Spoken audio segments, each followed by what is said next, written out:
પૂર્ણ પુરુષોત્તમ શ્રી સ્વામિનારાયણ ભગવાનની અસીમ કૃપાથી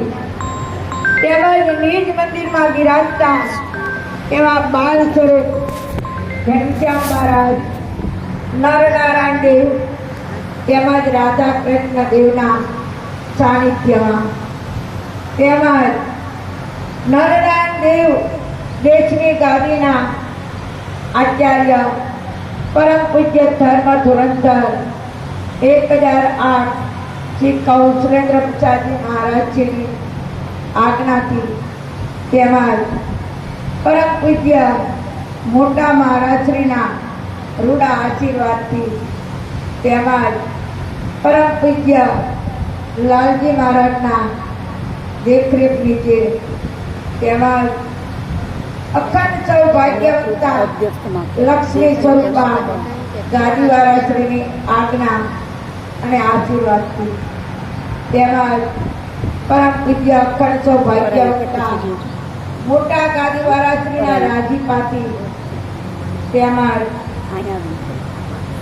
તોરડા પ્રાંતના તેમજ ઈડર પ્રાંતના મહંત સિદ્ધેશ્વર સ્વામીના માર્ગદર્શન હેઠળ તેમજ નિજ મંદિરમાં રહેતા ઘનશ્યામ ભગતના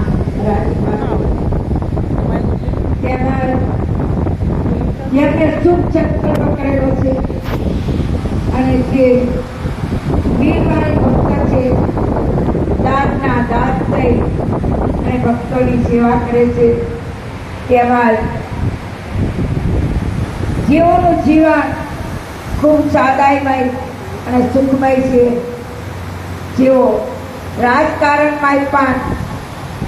અગ્રસ્થાન ધરાવે છે. આજથી 2-3 વર્ષ પહેલા તે ધારાસભ્ય બનેલા હતા એવા યજમાન શ્રી નીલાબેન કાંતિભાઈ પટેલ તેમજ તેમના સુપુત્ર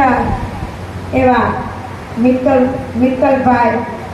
ધ્રુવભાઈ તેમજ તેમના પુત્રવધુ એવા અંકિતાબેન, નુપુરબેન તે સર્વના સાથ સહકારથી તેમજ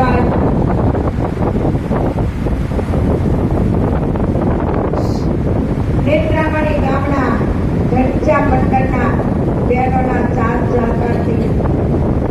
શિક્ષાપુત્રી 20 શતાબ્દી મહોત્સવ સમયા અંતર્ગત શિક્ષાપુત્રી વાચ્ય પંચાહ પારાયણનું આયોજન કરવામાં આવ્યું છે. શિક્ષાપુત્રી વાચ્ય ત્યાં તો મહાન ગ્રંથ છે.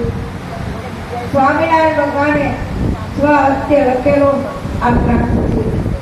સ્વામિનારાયણ ભગવાને કેવી રીતે જીવન જીવવું, સવારથી ઉઠી અને રાત્રિ સુધી કેવી રીતે જીવન જીવવું, તેમજ કેવી રીતે વ્યવહાર કરવો, તેમજ કેવી રીતે વિવેક રાખવો, એ બધું આ શિક્ષાપત્રી શાસ્ત્રમાં બતાવેલું છે. શિક્ષાપત્રી શાસ્ત્ર એ સ્વામિનારાયણ ભગવાને સ્વહસ્તે લખેલું છે. 350